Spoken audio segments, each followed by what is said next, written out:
Bien, amigos televidentes, saludos nueva vez ustedes con nosotros en nuestro programa Actualidad Preventiva. No vamos a hablar mucho porque tenemos un invitado especial sobre un tema de debate y tenemos que aprovechar el tiempo. Recordándole solamente que se registren en nuestra plataforma en Actualidad Preventiva en YouTube y le den a la campanita para que reciban las notificaciones. Vamos a conversar con el licenciado Basilio Sánchez, contador público autorizado, experto fiscal.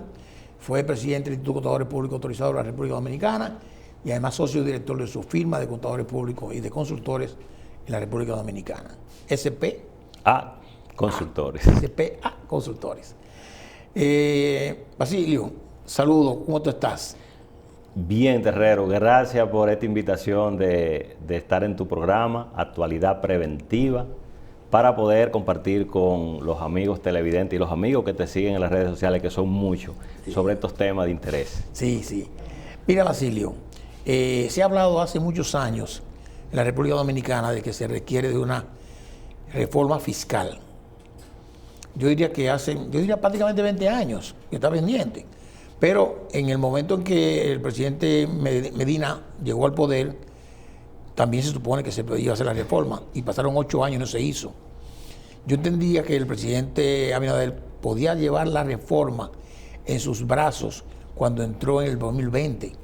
Era el tiempo de pandemia, pero quizá la gente lo podía asimilar más porque estábamos todo el mundo con un tablazo de problemas y bueno, el gobierno necesitaba más recursos y a lo mejor la gente lo entendía. No se hizo.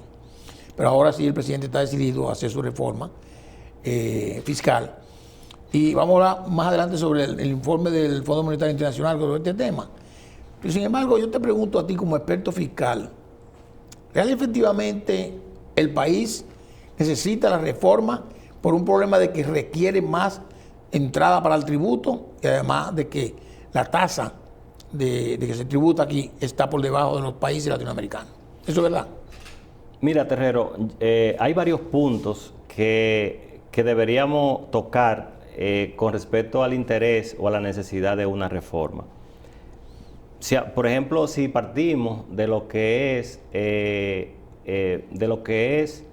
el cumplir con la presión tributaria, que fíjate que desde que se aprobó este código tributario, que es un código que data del 1992, no se ha cumplido con ese mínimo de presión tributaria que se dice que nosotros deberíamos de estar, los expertos, los economistas y el equipo técnico de la propia DGI y de los organismos, el Fondo Monetario y demás, indican que nosotros deberíamos de estar en un mínimo de un 16. Estamos en 14, Juan.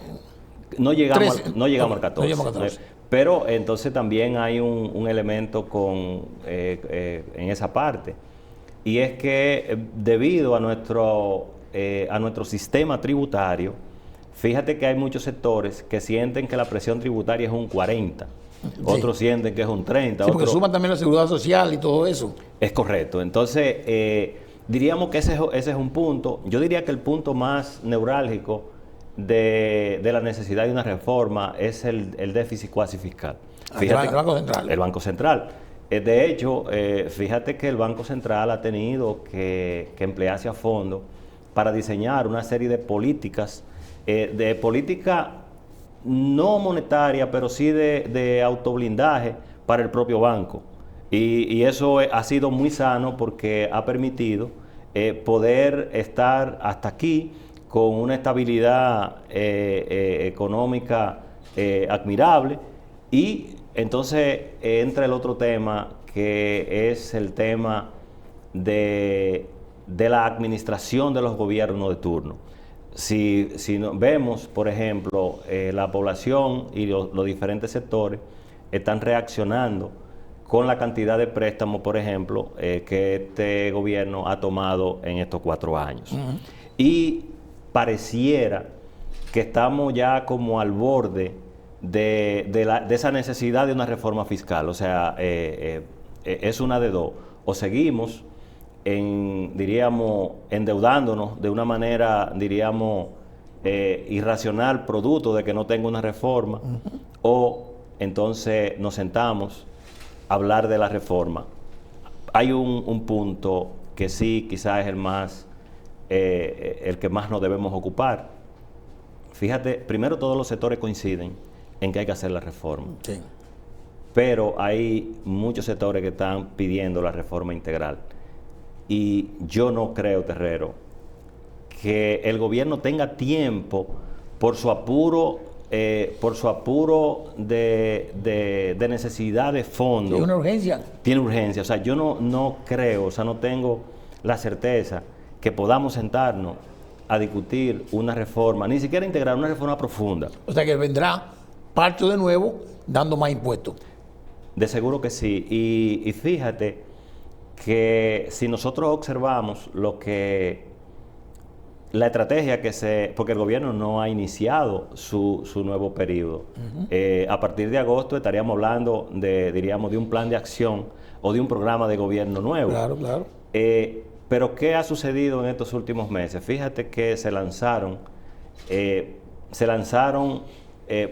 propuestas de reforma. Varios... Todos los sectores mandaron su reforma. Sí. Y lo curioso y no lo curioso, sino que el objetivo ¿verdad?, del equipo económico y del área impositiva del gobierno era justamente recoger cuál era la reforma de cada quien. O sea, fíjate que cada sector una estrategia ha dicho a mí. Vamos a ver lo que quiere fulano. Correcto, vamos a ver. Y ahí están, o sea, ahí fíjate la última. Cada quien defendiéndose. Y bueno, del otro lado tú tienes, por ejemplo, la posición del Fondo Monetario no desde ahora. No, es constante. Es constante. Aunque quizás fue más enfático en los temas ahora porque estamos frente a una concienciación de la gente de que viene la reforma. Correctamente. Pero hay unos temas ahí, Terrero, que yo diría que es el talón de Aquiles de los gobiernos con respecto a este tema. Y es la cultura empresarial que hemos creado, que el Estado ha creado, donde en principio recuerda que los empresarios entendían que el ahorro del impuesto era parte de su ganancia. O sea, en ese principio fíjate que habían empresarios que entendían que si pagaban impuestos no iban a ganar, porque en principio hacían ese ejercicio dentro de su ecuación de ingresos, costos y gastos.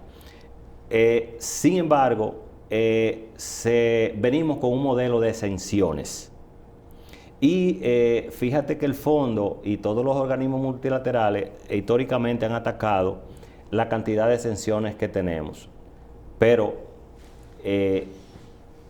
la tarea de tocar las exenciones es una tarea muy difícil de los gobiernos. Y le tocará al presidente Luis Abinader negociar entonces cuáles se pueden tocar, porque fíjate, tú tienes la exención del sector turismo.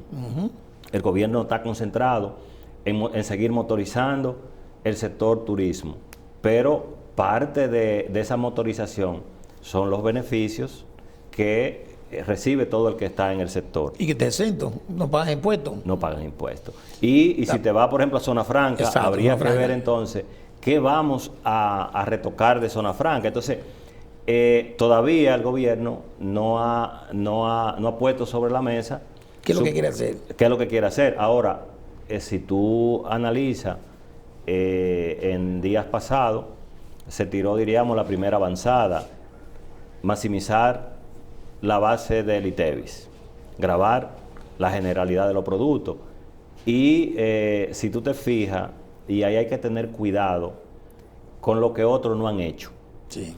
O sea, fíjate que hemos tenido gobiernos tras gobiernos. Lo que nunca se ha hecho. Y han tenido cuidado con eso. Pero mira, Basilio, hablaste de transporte. No, hablaste primero de Zona Franca, turismo. Viene transporte, viene harina, viene combustible de otra forma. Tenemos, lo de Confotur. El sector agrícola que tiene. El sector agrícola. O sea, cuando la gente, y todo el mundo habla así, sí, las exenciones, hay que quitar todo eso, porque eso es una carga. Pero la gente no está pensando que esas exenciones van sectorizadas para que no le cargue al consumidor de ese producto, porque al final de cuentas, el empresario no va a cargar con nada, ¿eh? El empresario va a decir, bueno, si este producto estaba exento y me salen 10 pesos venderlo, y si le quitan la exención, o sea, y ahora me sale en 25, yo no voy a cargar a mis beneficios sobre eso. Lo voy a transferir al consumidor, que es el precio que va a vender. O sea, la gente tiene que entender claramente esto. Y esto, como tú dices, va a ser una situación muy difícil para el presidente. ¿Cómo armonizar todo esto?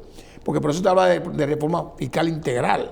Porque vamos a ver hasta qué punto el gasto, y el gasto tributario es uno, el gasto de sentido general del gobierno, por ejemplo, en qué gasta el dinero del gobierno. Terrero, y agregar, porque, y ahí el sector empresarial tiene razón cuando habla de la integralidad de las reformas. Por ejemplo, nosotros no hacemos nada con lanzarnos una reforma de castigar bien duro, por ejemplo, a los sectores productivos y a la ciudadanía, en el caso del ITEVI, que es un impuesto de valor agregado, sin resolver temas como el tema de la energía eléctrica. O sea, claro, fíjate que nosotros... Que este otro, que hay un costo importante ahí. Correcto, entonces sería nosotros... exenciones. Sí, seguir, y sobre todo el costo de financiación de la energía eléctrica. O sea, fíjate que el gobierno toda la semana anuncia el costo de subsidio que asume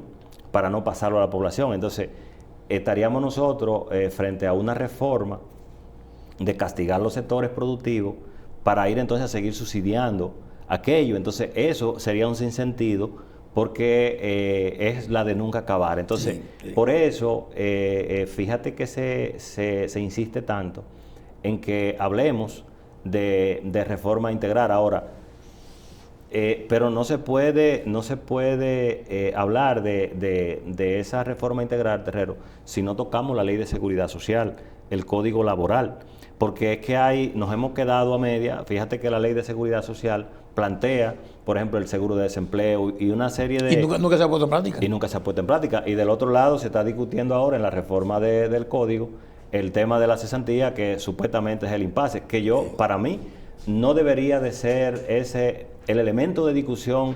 Lo que hay que discutir es el modelo que tenemos en el modelo de la figura del Código Tributario, donde deberíamos nosotros de adoptar figuras como otros países donde nos vayamos al tema de la hora laborable, del costo de hora de trabajo, porque mientras tú tengas un empleado que estén abrazando cumplir 3 meses para pedir unas prestaciones, entonces ahí tenemos un tranque en la productividad. O sea, el presidente, y si lo miramos, y es de las cosas que a mí me preocupa, Terrero, y es que estamos hablando de muchas reformas juntas. Constitución de la República. Son 12 reformas. 12 reformas. Entonces, definitivamente, esta concentración del código de la reforma al código tributario tiene que llevar una gran discusión. Por ejemplo, fíjate, ahí está el tema de la indexación de los salarios. Yo pienso que ese es un tema, y ahí la clase media va a tener que hacer una parte, organizarse bajo cualquier modalidad. Hace años que no se indexa, ¿eh? Desde el 2015 no hay indexación de salario. En violación a la ley. Violando la ley. Entonces, hay muchos puntos en los cuales el gobierno va a tener que sentarse, y si, como el presidente Abinader ha dicho, que será una reforma de consenso, entonces será una conversación larga. Vamos a ver con quién va a ser el consenso. Correcto. Vamos a hacer la primera pausa. Antes que, cuando regresemos, yo quiero dar una aclaración, una opinión con relación al déficit fiscal del Banco Central, porque lógicamente la gente dice el déficit fiscal del Banco Central, pero en realidad ese déficit no es del Banco Central, es del gobierno central. Pero vamos a aclarar claramente y qué yo creo que debe hacerse con ese déficit. Pausamos.